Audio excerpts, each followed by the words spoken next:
Hi guys, hope everyone's well and welcome back to the Improvement Podcast. So today I'm going to touch on why volume isn't what you think it is. What I pretty much mean by this is not all volume is created equal.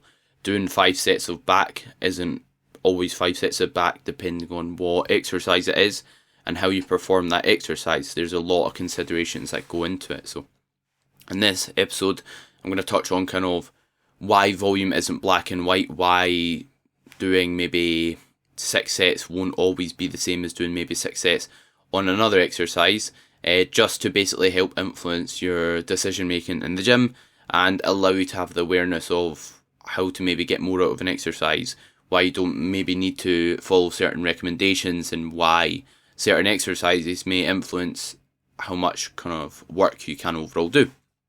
So jumping into the episode, the reason why I'm kind of talking about this is because there's guidelines out there, and if let's say you take a guideline but you have a different maybe training intensity or the movements you pick are different, then you might not be able to do that amount of work. It might be too much or too little depending on many factors, as I touched on. The first one being effort. So 6 sets won't always be 6 sets. What I mean by that is if you apply absolutely 100% effort into those 6 sets, or if you leave a rep or two in the tank, it's going to influence how effective those sets are. So make sure when you're considering how much work to do, you're considering training intensity.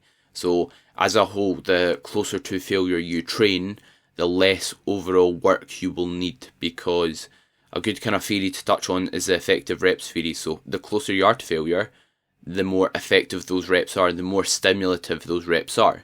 The caveat to that is also the more fatiguing those reps are, which you could argue could make training to failure bad in certain scenarios. But what this basically means is the harder you train, the less overall sets you will need. Like someone who, that's why you get different camps of training, like high volume and low volume, and typically people who do high volume typically leave a few reps in the tank, because if they train to absolute failure in every single one of those sets, they're absolute toast. And that's also why you do get some individuals who will only do one working set per exercise and will have like a really low volume approach, like it's classed as HIIT training, high intensity training. Not the type of training where you do kind of sprints, that sort of thing, not that type of HIIT, not like HIIT cardio, but high intensity training in the fact that they do like one all out set, they might take it to all the way to failure and then get someone to assist them on the way up, control the loading phase again, then assist them on the way up and control the loading phase again, which will mean you can maybe get all you need out of that one set instead of having to do 3 sets, because of how stimulative those final reps are and those force reps are. So effort is the first one that's going to influence how much volume you're actually getting out of your sets. Next up's like execution. Like execution will impact the amount of stimulus you can get from an exercise. What I mean by this is, if let's say you are doing a chest press, if your shoulders are coming forward excessively, you're caving your chest in, you are not staying like nice and stable on whatever seat or implement you're using, maybe you're not taking it through like a appropriate range of motion, and that's going to influence how stimulative that set is and how much you're getting out of that movement. So if let's say you have immaculate control, immaculate execution, joint with effort, then that's going to allow you to get more out of a movement than just chucking weight about, in my opinion. I think that's something massive. So, and like what we're ultimately trying to do when we are training in the gym is increasing the amount of bone-to-bone pull we can get on a target tissue. What I mean by that is all muscles join onto different bones, simple as that. Like for example, our hamstring will attach above the hip and below the knee. So basically what we're trying to do is create as much tension from one point to the other. Another example is like your bicep. Your bicep will join onto round about the shoulder, and it will join onto your forearm, that bone. So as a result, if let's say you're trying to get as much bicep stimulation as possible, that should tell you everything else should stay still, and all that matters is how much kind of force you're putting through that elbow joint. That's going to ultimately influence how much stimulus you can put on your bicep, because like I said, it joins on like where it basically, like if you think about a muscle, think about like a bit of elastic band or string. How can you put as much tension through that part as possible? That's ultimately what we're trying to do when we're doing exercise in the gym. And the reason why that's beneficial to know is if you know that, you can then not be maybe obsessed over just lifting more weight, although to the detriment of the quality of your sets. Because if you kind of realise that, and all we're trying to do is put as much tension through like an actual one muscle, through realising where it joins onto, where it inserts onto, then it can make it a lot easier to kind of wrap your head around that and not be obsessed with just lifting more weight, because it lets you know, right, if you are maybe having a breakdown in form, or if your execution's not bang on, then it isn't going to be better. It allows you to kind of understand that why behind it. And just when it comes to decision making in the gym and in life in general, if you know the importance of something, if you understand that, then it's going to be a lot easier to kind of implement it and kind of have belief in it, if that makes sense. So next up is tempo. So tempo is something I think massively important and something massively overlooked as well. People don't really have much focus on it, and they just kind of lift weight kind of from A to B without much consideration on, right, where does the value of the exercise lie?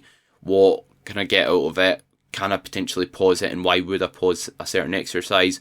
What I mean by this is, like, people will jump on a leg extension and just throw the weight up and down, whereas the leg extension is a good opportunity to fully shorten our quad, our rectus femoris, which is a part of our quad we don't train much throughout other exercises, and it's our only kind of opportunity to fully shorten that muscle.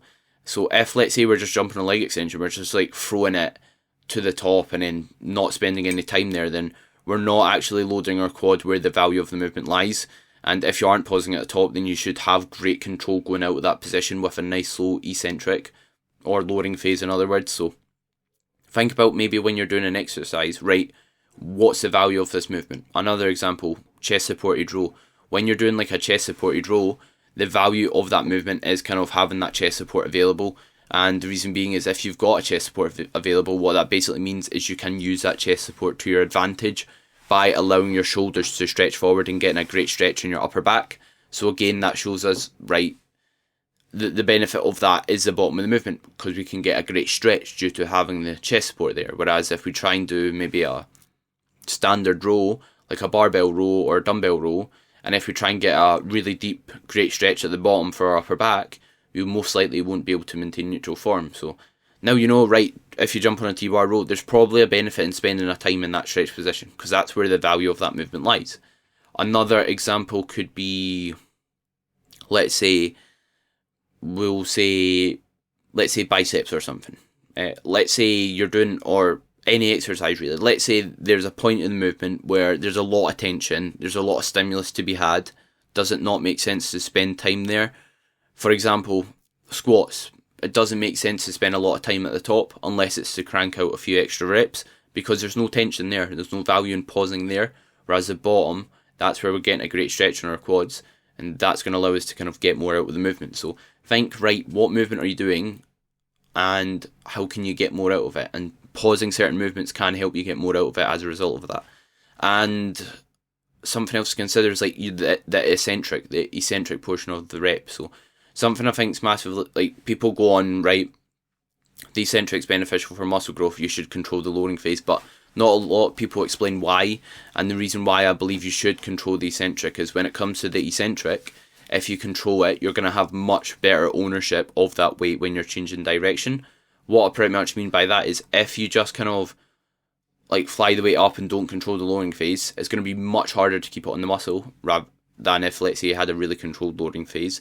Not only that, but studies show eccentric versus concentric overtraining, eccentric only training shows a better outcome. Not that we should place all our hope on studies and believe everything that maybe a study says and just kind of put all our efforts into what a study kind of shows, but it does kind of indicate that might mean it is valuable to spend time controlling that lowering phase portion, as that's what could give us more stimulus. That's where we'll recruit more muscle fibers as well, and it's also going to prevent injury risks. So make sure you are controlling your eccentrics. It might mean you'll use marginally less weight, but the benefit of it is going to heavily outweigh the there's not really any downside of using less weight, because it means you're going to be you're less likely to get injured. You're going to be less likely to accumulate as much fatigue from that training, and again, you can probably use that target tissue more effectively. So yeah, make sure your eccentrics are controlled, and if possible, or when you see value in it, pausing where it could be beneficial to pause. And next up, I am going to touch on like muscle damage as well. So like certain exercises are going to cause more muscle damage than others. For example, if you do maybe let's say you do a hack squat or any sort of squat, and you're getting a really, really big stretch in your quads, you're pausing there, that's going to cause more muscle damage than, let's say, doing maybe, we'll say a leg extension. So a leg extension is not really going to cause as much muscle damage as like a squat, just because you're not getting as deep a stretch. So what that basically means is the amount of potential sets you can do via leg extension is going to be much more than maybe during a squat. And it means maybe if you are picking how much sets you're doing, then you might want to allocate some towards leg extensions if you're wanting to get more overall work in. And the reason being is, if let's say you choose an exercise that's not going to be not going to get as much muscle damage, it means you're going to recover it sooner. So if let's say you were wanting to increase the amount of work you were doing for your quads, you could look to pick a movement that's going to involve less muscle damage, so that you can recover quicker, and then be able to train that muscle again. With, let's say, leg extensions as well, due to being like a single joint exercise, there will be less fatigue as well, which means it's not going to impact your performance on other movements as much, just because it's not going to accumulate as much central nervous system fatigue as a big multi-joint movement, a big compound movement where we're, let's say, loading our back, which is another consideration. So not only can maybe doing a movement, like doing maybe a leg extension, cause less fatigue, but it can also allow us to get effective working while still recovering in time. So that's something to consider, like when picking an exercise, right, how much muscle damage will this create? And do you want to create muscle damage? Can you afford to create as much muscle damage, because you might be training quite frequently that body part? Another example is, let's say you train chest 3 times a week, then you might not want to put all your effort towards movements that are really, really heavy in that stretch position and spending a ton of time there. You might want to put some movements like a chest fly in there, where it's a bit more heavy at the top, or a like chest press machine that's a bit heavier at the top of the rep, for example. Just a consideration.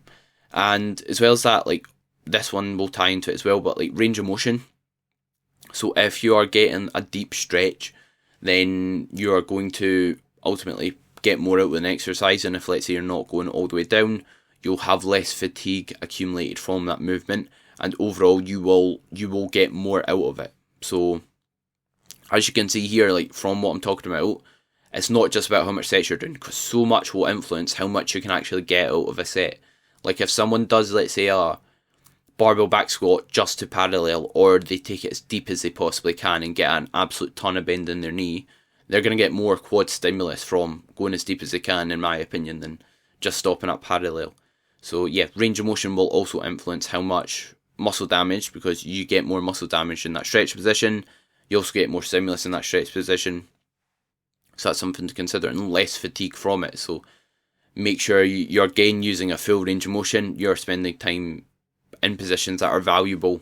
And something else to consider is the resistance profile of the movement. What a resistance profile is basically like an easy way to put it is where it's challenging and where it's easiest, or where it's easy and where it's hard. And a good example is like a dumbbell lateral raise. So that's got what you could say a poor resistance profile, because it is light at the bottom where we are stronger, and it is heavy at the top where we are weaker, which you could argue makes it not the best option for training your side delts.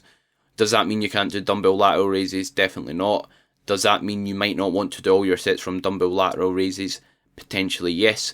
So what this will potentially mean is you might not get as much kind of stimulus from a dumbbell lateral raise as you will maybe a cable side raise, or maybe a machine lateral raise, or any other lateral variation where you're loading your side delt at that bottom position. It also means you might not get as much muscle damage from it, again, because we get more muscle damage in that stretch position of a rep, which is something to consider, as well as that being the more stimulative portion of a movement, like I said. So, like doing maybe a cable lateral or a dumbbell lateral, you might get more out of actually one set on the cable than one set on a dumbbell. And you might be able to recover from less sets on a cable than less on a dumbbell. So here, for example, like the resistance profile, or in other words, where it's hard and where it's easy, could kind of influence how much actually work you need.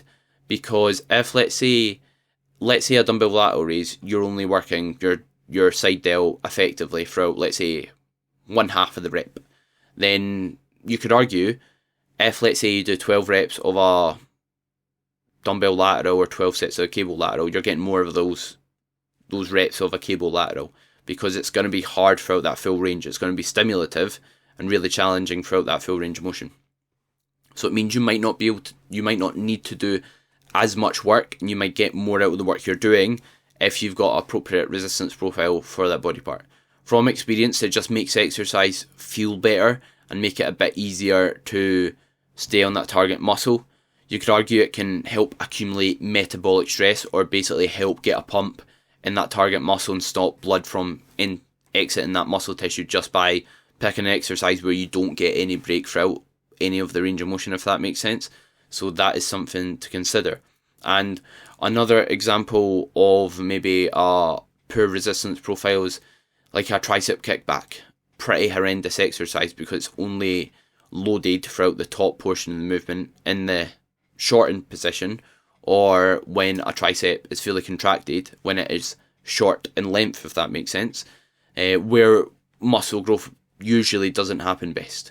And that's where we're weak. So it's hard where we're weak, and easy where we're strong, which is the opposite of what we want.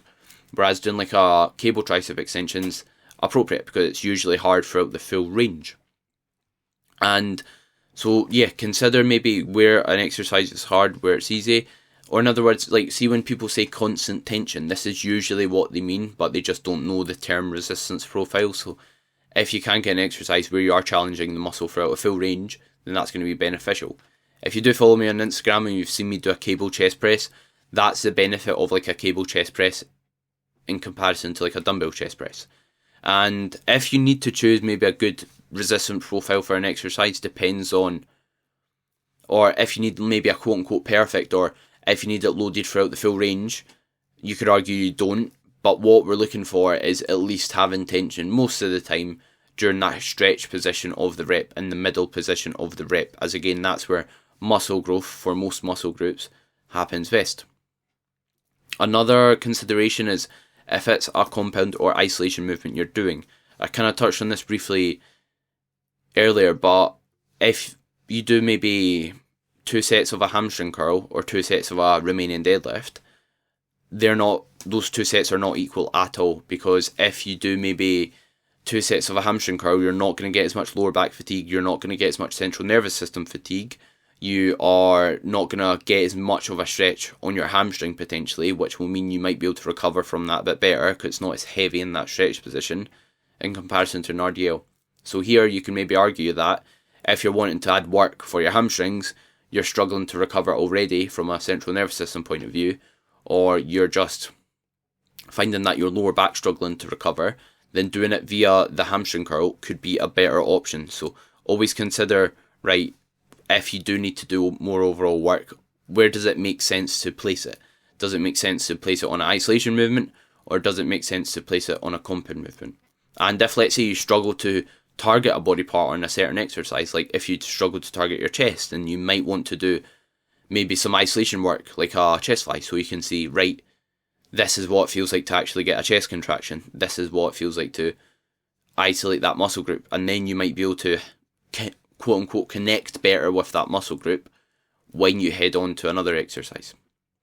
Something else to consider is bracing and stability. So bracing is basically when you take like a big breath in through your mouth and you hold that in your midsection, creating intra-abdominal pressure. The reason we want to brace in the gym is it will basically allow us to produce more force, or in other words, lift more weight.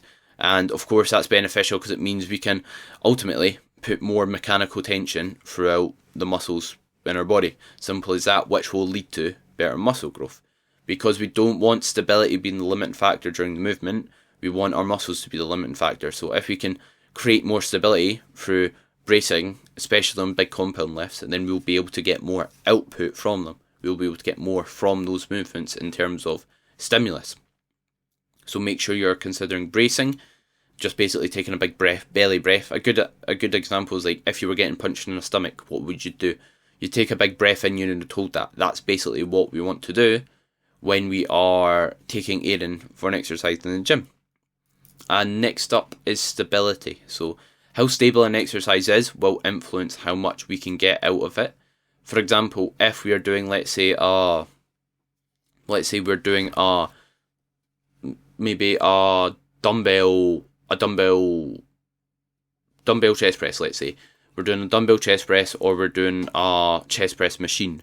Then you might be able to get more out of a chest press machine because you're in a more stable environment. You can train closer to failure without worrying about wobbling the dumbbells and stabilising the dumbbells, which might allow you to get more output or more stimulus. By stimulus, just to clarify, I mean more kind of like a greater stress on that target muscle, getting more from that target muscle, being able to train it more effectively, being able to fatigue it more and get more overall quality work from that exercise. That's what I mean by stimulus. You might be able to get more stimulus throughout the target muscle. But again, something that doesn't mean a dumbbell press is necessarily useless. It just means if you never maybe do any free weight movements and you then go to a dumbbell press, due to not doing it, you're going to maybe struggle to get as much out of it for maybe that short time frame. But again, that could be a good reason to keep the dumbbell press in, because if you keep the dumbbell press in, you'll get really good at stabilising movements, which means you can get more out of the dumbbell press and other free weight movements if you ever need to do them, and you'll get more out of machine work because you'll be extremely stable because you're used to stabilising free weights. So here you see there's no kind of benefit. It's not like free weight or machines. Both have their place, both have their benefit, and you don't need to side on one camp as in doing machine work only or free weight work only. There's a place for both. And another example with stability is like if you're doing let's say you're doing a chest supported dumbbell row versus just a bent over dumbbell row, you'll be able to get more out of your upper back, train it to failure more effectively because stability won't be a limiting factor and your lower back won't be the limiting factor. So something else to consider about when maybe choosing exercises to do and maybe its influence on certain muscle groups is, will it actually allow you to train the target muscle to failure? Because if, let's say, not, then you aren't actually getting those effective reps for that target tissue. So make sure if you are trying to get the most out of your upper back development, yes, bent over rows do have their place, but is it actually the limiting factor on the movement, or is it going to be your erectors that are going to be the limiting factor of the exercise, which is something very valuable to consider. And next up is alignment. So if you are this is quite hard to kind of put across in a podcast, but sometimes you can do exercises that aren't quite joint friendly and you can set yourself up in ways that aren't quite joint friendly. So for example, if you do a tricep extension with an easy bar, that's not going to be as friendly on your elbows potentially in comparison to doing maybe a cable tricep extension with one cable or single arm, And as a result, what you might find is doing maybe an easy bar tricep extension. Yes, you're still doing a tricep extension. Pretend we're not comparing it being single arm to dual arm, but the fact that you've got a exercise that has less stress going through the elbow joint through a single arm movement, you could argue that volume is going to be different from doing a dual arm movement because you're not going to get as much wear and tear in your joints.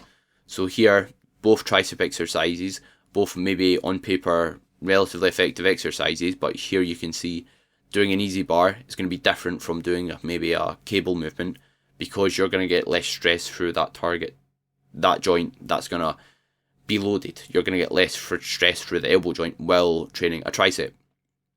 So something to consider when we are maybe adding additional working or trying to bring up a lagging body part is picking exercises that will be joint friendly. For example, if you are trying to train your arms once a week versus 4 times a week, you might be able to get away with picking movements that aren't quite joint friendly if you're training them once a week.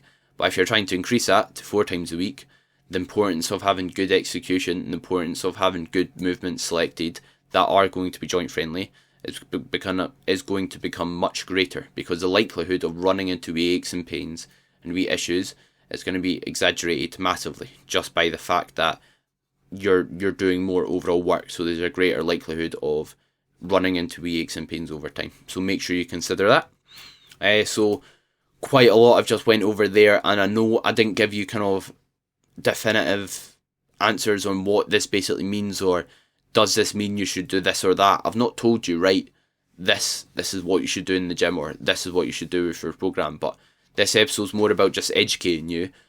Doing maybe 6 sets of back isn't always going to be 6 sets, isn't the same as doing maybe 6 sets for back on another movement.